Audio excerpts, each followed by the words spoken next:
तो हेलो दोस्तों, आप सभी लोग अच्छे होंगे। आशा करता हूँ कि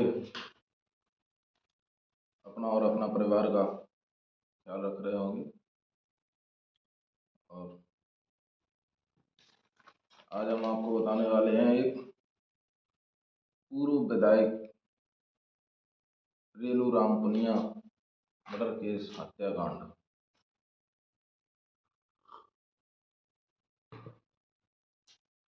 तारीख 23 अगस्त 2001। हरियाणा के हिसार जिले में पहले एक ट्रक क्लीनर का काम करते थे ये रेलू राम पुनिया। फिर ट्रक क्लीनर का काम करते करते फिर इन्होंने सोचा कि कुछ अलग तरीके से हाथ आजमाते हैं। तो फिर इन्होंने काम शुरू किया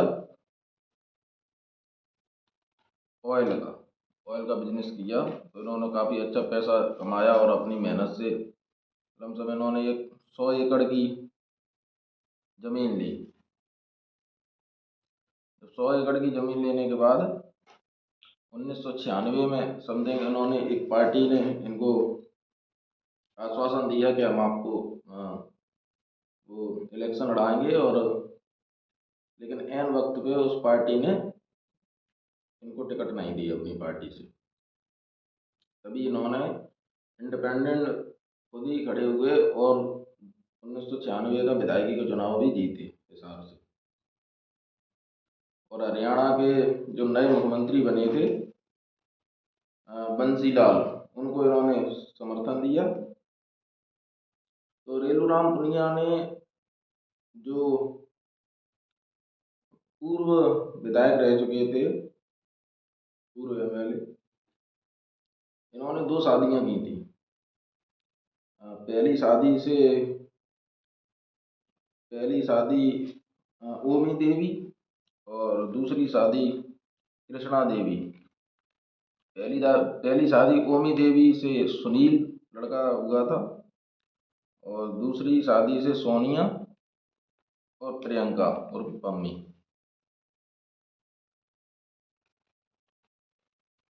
और सुनील का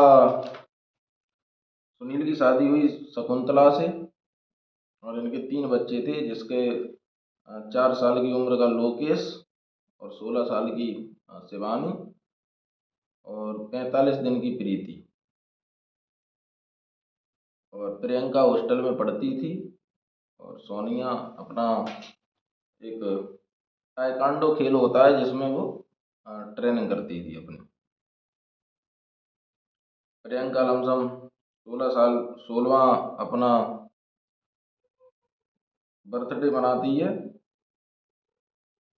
तो 16वां 16वां बर्थडे का प्रियंका का सोनिया प्लानिंग करती है, जो कि 23 अगस्त को मनाने के लिए।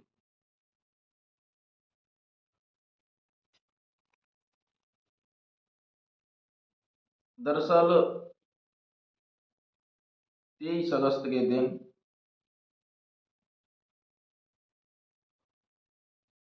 जब सुबह इनका वॉचमैन नौकर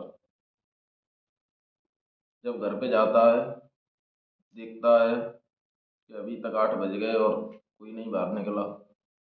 और बच्चे को, जो पुनिया का जो रेलू राम पुनिया का जब पोता है लोकेश 4 साल का, उसे रोजाना स्कूल जाना होता है। तो उसी टाइम पे जब वो देखता है कि अभी तक लोकेश बाहर नहीं आया, पहले सोचता है कि शायद रात में पार्टी चली है बर्थडे की, जो कि सोनिया ने प्रियंका का जो बर्थडे था वो 24 अगस्त की जगह 23 अगस्त को सरप्राइज किया था, तो उसकी पार्टी दी थी। तो नौकर यही सोचता है वॉचमैन के अभी कल रात में तो पार्टी चली थी, तो हो सकता है सो रहे होंगे और चलो हम जगा देते हैं। तो तभी जब वो घर में घुसता है तो घर में घुसते ही उसकी रूह कांप जाती है। घर में ऐसा लग रहा था जैसे कि रात में यहाँ खून की होली खेली गई हो। चारों तरफ फर्श पे खून ही खून, सामने ही लाश पड़ी है। जब एक लाश को देखता है तो सीधा जो नौकर होता है वो भाग के अपने मालिक के रेलूराम पुनिया के कमरे में जाता है तो देखता है कि वहाँ भी खून से लस्त पस्त रेलूराम पुनिया जो 2001 में पूर्व पूर्व विधायक हो चुके थे, तो उनकी भी लाश पड़ी हुई है। तभी फिर भाग के जाता है कृष्णा देवी के कमरे में, तो देखता है कि कृष्णा देवी और उनके बगल में जो 45 साल की बच्ची थी सुनील की, वो भी खून से लस्त पस्त पड़ी हुई है। फिर वो सुनील के कमरे में जाता है तो देखता है कि सुनील और सुनील की पत्नी शकुंतला, ये भी दोनों खून में लस्त पस्त पड़े हुए हैं। फिर देखता है कि प्रियंका जो उर्फ पम्मी, जिसका 16वां ये बर्थडे सोनिया ने जो मनाया था, देखता है कि वो भी, जिसका बर्थडे था, वो भी मरी पड़ी है। जब ये खूनी खेल नौकर जो वॉचमैन देखता है तो एकदम घबरा जाता है और तुरंत ही नज़दीकी थाने में पुलिस में को फ़ोन करता है। और तत्काल ही, इतना हाई प्रोफाइल मर्डर केस था तो तुरंत ही पुलिस तत्काल ही आ जाती है। जब पुलिस देखती है तो जो सोनिया पड़ी हुई थी, तो सोनिया की सांसें चल रही थी, सुदबुद में पड़ी हुई थी सोनिया। जब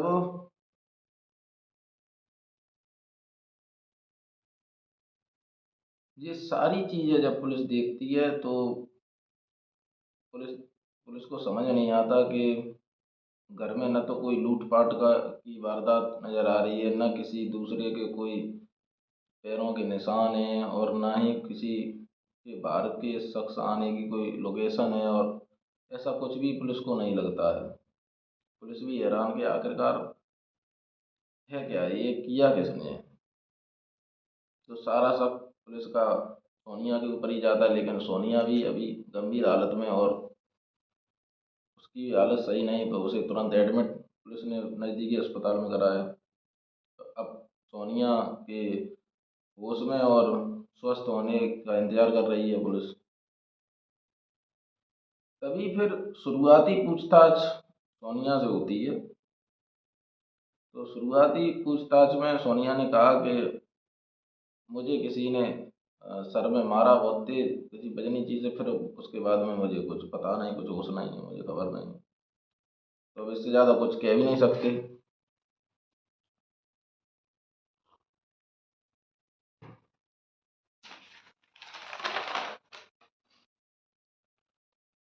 फिर एक, जब पुलिस सोनिया के कमरे और घर की जब तलाशी लेती है, अच्छे से छानबीन करती है, तो एक डायरी मिलती है वहाँ। और उस डायरी में जो संजीव होता है, उसके नाम एक खत मिलता है। वो खत देख के पुलिस के पैरों तले जमीन निकल जाती है, और उस खत का जब राइटिंग, हैंड राइटिंग मिलाती है तो पुलिस, तो पता लगता है कि जो डायरी में जो हैंड राइटिंग लिखी हुई है, सेम वही हैंड राइटिंग है। जो घर के जो नौकर होते हैं, जो खाना बनाने वाले होते हैं, और सभी से जब जब पुलिस पूछती है कि ये खत किसका है, तो सभी लोग बताते हैं कि ये सोनिया मैम का है, और ऐसे सोनिया मैम ये डायरी लिखती हैं। तो पुलिस को पूरा कन्फर्म हो जाता है कि ये, फिर पुलिस उस खत की और गहराई से जांच करने के लिए फॉरेंसिक लैब भेजती है। जब उसकी हैंड राइटिंग की जांच होती है तो पता चलता है कि ये सोनिया का ही हाथ का लिखा हुआ खत है। तब तक सोनिया कुछ ठीक हो गई थी, 8-10 दिन हो गए थे, तो फिर पुलिस फिर उस खत को लेके सोनिया के पास जाती है। और जब सोनिया को वो खत दिखाती है तो सोनिया दंग रह जाती है, और फिर भी सोनिया अपने गुनाह को कबूल नहीं करती है, और अपने गुनाह से मुकर रही है अभी भी। बोल रही है मेरा खत नहीं है, ये नहीं, वो नहीं। पुलिस फिर एक चाल चलती है, उसके पति संजीव को उठाती है। जब संजीव को उठाती है तो संजीव से पूछताछ करती है तो संजीव टूट जाता है। संजीव टूट जाता है तो वो पूरी कहानी सुनाता है। फिर पुलिस सोनिया से कहती है कि तुम्हारे पति ने ऐसे ऐसे करके पूरी कहानी बता दी है, अब तुम बताओ कि पूरी कहानी क्या थी। तो फिर सोनिया भी टूट जाती है और कबूल कर लेती कि हाँ जो ये किया है वो उसी ने किया है। तो कहानी कुछ इस तरीके से होती है।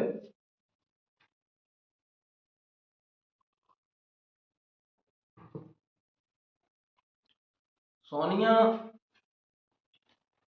जो कि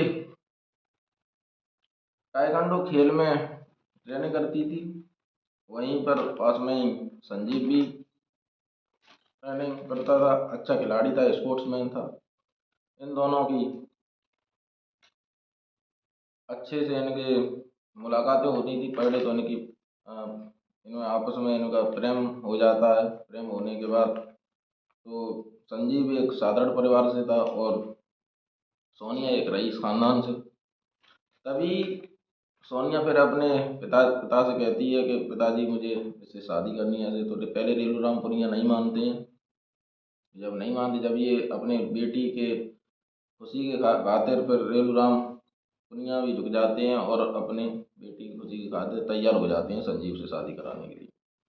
जब संजीव की शादी हो जाती है, सोनिया की शादी हो जाती है, तो फिर बाद में वो तो एक स्पोर्ट्समैन था, तो पैसे की तंगी और सब कुछ। तो फिर एक बार फिर सोनिया बोलती है अपने पिता से कि एक काम करो कि जो एक ज़मीन जो फार्म हाउस वाली लमसम 50 एकड़ पड़ी हुई है वो आप बेच दो पिताजी, और हमें उसके पैसे दे दो, तो हम और संजीव कुछ नया बिजनेस डालते हैं।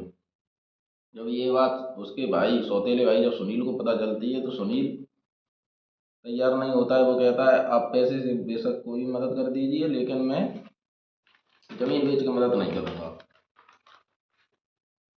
तो सोनिया बहुत ज़्यादा आग बबूला हो जाती है और इन दोनों की आपस में हाथापाई भी हो जाती है। और सोनिया उस टाइम पे रिवॉल्वर निकाल लेती है संजीव के सामने सुनील के ऊपर।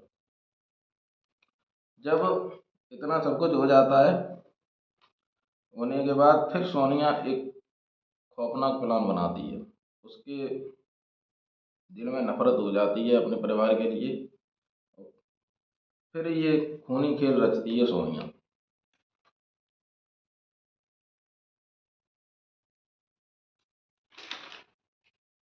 23 अगस्त 2001 को, जबकि 24 अगस्त 2001 को प्रियंका का 16वां बर्थडे होता है, तो प्रियंका अपने हॉस्टल में पढ़ रही होती है। तो सोनिया प्रियंका को लेने जाती है बिना किसी को बताए पूछे। और 23 तारीख की रात सोनिया प्लानिंग करती है कि आज कोई भी गेस्ट नहीं आएगा, सब लोग घर के ही हम लोग आपस में बर्थडे सेलिब्रेट करेंगे, जो कि ओनली उसमें 10 लोग होते हैं, और आपस में हम ही लोग बर्थडे सेलिब्रेट करेंगे और कोई नहीं आएगा। फिर 24 तारीख को गेस्ट बुला लेंगे। तो सब लोग मान जाते हैं, चलो ठीक है।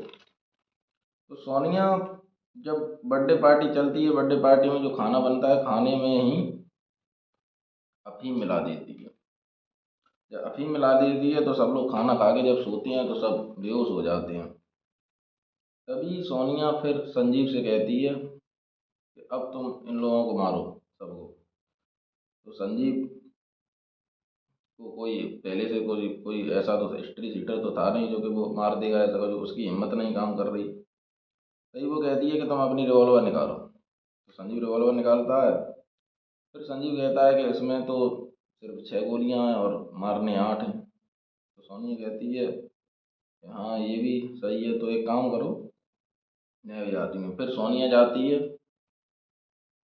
अपने ही घर के स्टोर रूम में, जहाँ से फिर वो एक भारी सी बजनीली रॉड लेके आती है लोहे की।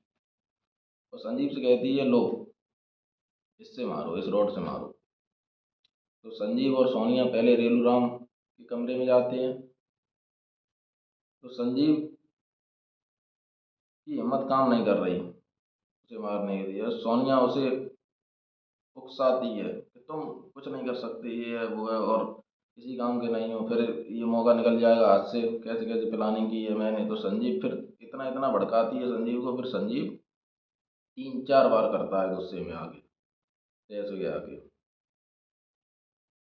और रेलू राम सोनिया देखता है, हाथ लगा के उसकी सांसें बंद हो गई, तो फिर बाकायदा सोनिया संजीव से हाथ मिलाती है कि हाथ मिलाओ, और के अपना एक काम हो गया, एक टारगेट कामयाब हो गया। फिर सोनिया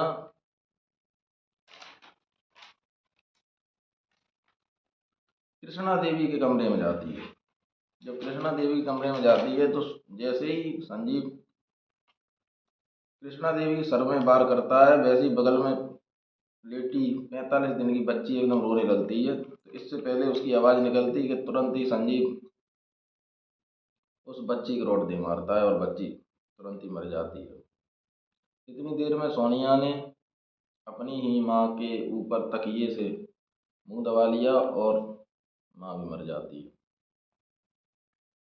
उसके बाद सोनिया और संजीव सुनील के कमरे में जाते हैं। पहले सुनील के हाथ बांधते हैं, पैर बांधते हैं। बांधने के बाद फिर संजीव सुनील के सर में रॉड से जोरदार वार करता है, जो कि सुनील 23 साल का नौजवान था, हट्टा कट्टा था, कदकाठी अच्छी थी, उसके वजह उसके डर की वजह से उन्होंने पहले उसके हाथ बांध दिए।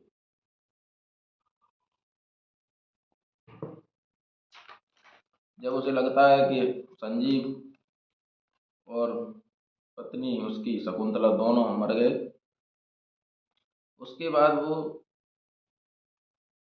जिसका बर्थडे होता है, अपनी सगी बहन जो प्रियंका उर्फ अम्मी, उसके कमरे में जाती है। तो संजीव जोरदार उसके सर में 2-3 बार करता है और देखता है कि वो भी मर गई।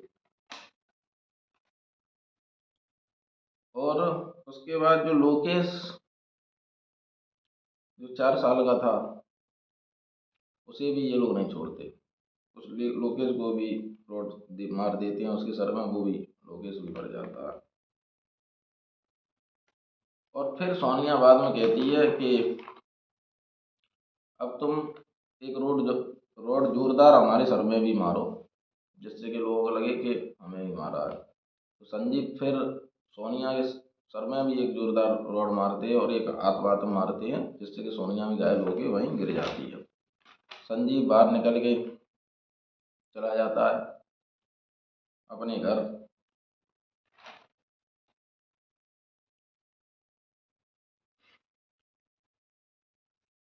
तो कहानी फिर इस तरीके से होती है, जब ये पूरा इनका खूनी खेल, पूरा ये हत्याकांड जब खुल जाता है, तो पुलिस ने सोनिया को और संजीव को 26 अगस्त 2001 को ऑफिशियल अरेस्ट कर लेती है। अरेस्ट करने के बाद इन दोनों का जो हिसार का सेशन कोर्ट है, जिसमें 3 साल तक इनका मुकदमा चलता है। 3 साल के बाद 31 मई 2004 को सोनिया और संजीव को सेशन कोर्ट, हिसार की सेशन कोर्ट फांसी की सजा सुना देती है। फिर मामला हाई कोर्ट में जाता है। तो 12 अप्रैल 2005 को तो पंजाब हाई कोर्ट इस फैसले को, फांसी के फैसले को, उम्र कैद में तब्दील कर देता है 12 अप्रैल 2005 को। तभी फिर हरियाणा पुलिस सुप्रीम कोर्ट जाती है और सुप्रीम कोर्ट 2007 में सेशन कोर्ट ने जो फैसला फांसी का दिया था, उसी पर मोहर लगा देती है, उसी को बरकरार रखती है।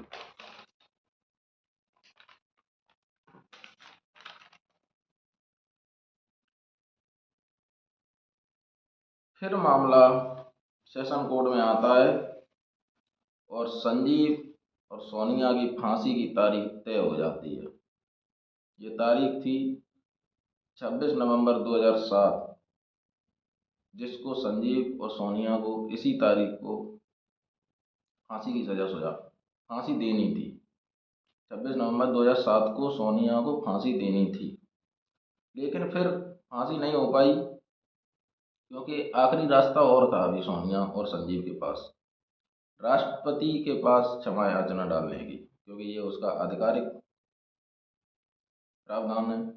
तो राष्ट्रपति के पास फिर क्षमा याचना डालती है, अपील करती है। तो राष्ट्रपति के ऑफिस में अपील पड़ी रहती है काफ़ी टाइम तक। फिर जब प्रणब मुखर्जी जब राष्ट्रपति बनते हैं 2013 में, तो वो क्षमा याचना जो डली होती है, ये अपील प्रणब मुखर्जी खारिज कर देते हैं 2013 में।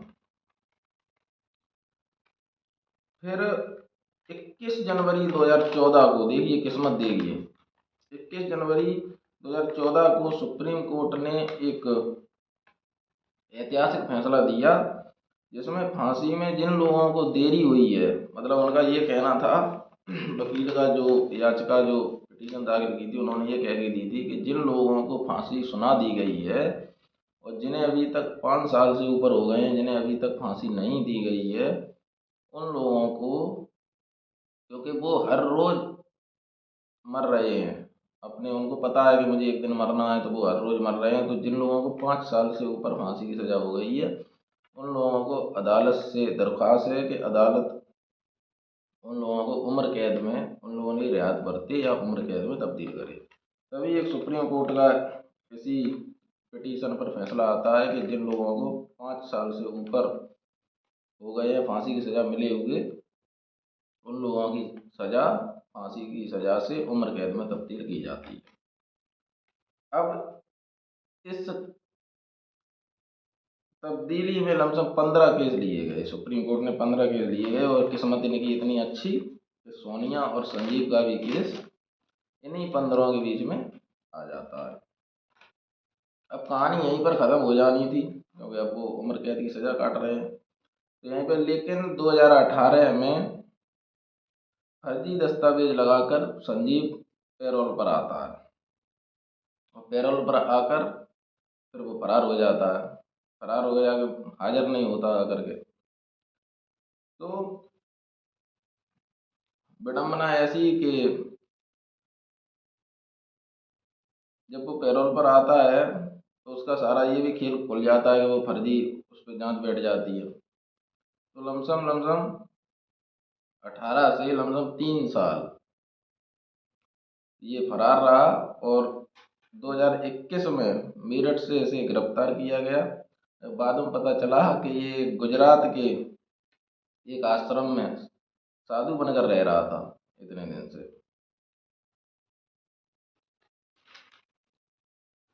तो जिस दौलत की खातिर संजीव और सोनिया ने ये इतना खौफनाक कदम उठाया, और फिर बाद में ये भी खबर आई कि सोनिया ने अपनी जेल में खुद ही फांसी लगाने की कोशिश की, तो वहाँ जो पुलिसकर्मी थे या वहाँ के जो और भी रहने वाले थे, उन लोगों ने उसे उस टाइम मरने नहीं दिया, बचा लिया। तो कानून की भी देखो अजीब विडम्बना कि आपको फांसी तो है, लेकिन आप अपनी मर्जी से नहीं मर सकते हैं, उसकी तारीख कानून तय करेगा।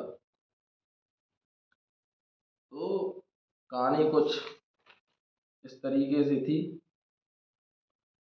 तो आज की ये कहानी दिल दहलाने वाली कहानी थी कि ऐसा कोई बेटी कैसे कर सकती है अपने परिवार के साथ, और पूरा ही परिवार ख़त्म कर दिया, और अभी ये अम्बाला जेल में उम्र कैद की सज़ा काट रहे हैं।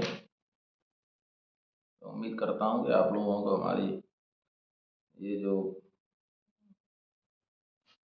पुनिया मर्डर केस की कहानी पसंद आई होगी, और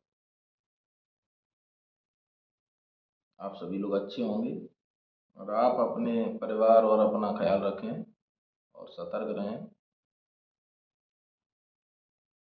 होशियार रहें, और अपने जीवन में खुश रहें, और अपने परिवार को भी खुश रखें। Good night.